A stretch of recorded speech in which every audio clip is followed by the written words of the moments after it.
আসসালামু আলাইকুম। হ্যালো পেরিক জনগণ, কেমন আছেন সবাই?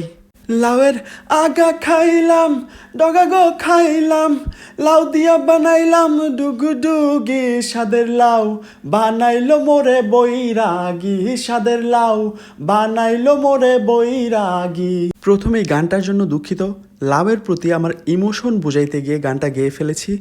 আমার মনে হয় লাউকে দেশের জাতীয় সবজি হিসেবে ঘোষণা করা উচিত, কারণ এই লাউ যতটা না মজাদার, এর থেকে এর খোসার ভাজি আরও বেশি মজাদার।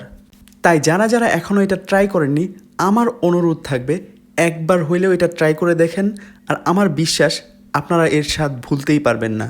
লাউ চিংড়ির কথা আর কি বলবো, এ তো আরেক কসমিক লেভেলের তরকারি। এর নাম শোনার পর বাংলাদেশে এমন মানুষ খুব কমই পাওয়া যাবে যে কিনা এটা খেতে চাইবে না।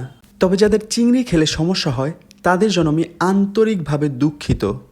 আপনারা চাইলে এই লাউ ডিম অথবা অন্য মাছ দিয়েও ট্রাই করে দেখতে পারেন।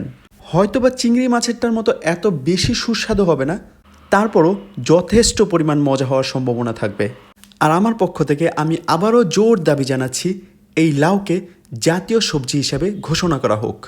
সবাই ভালো থাকবেন, সুস্থ থাকবেন, আমার জন্য দোয়া করবেন।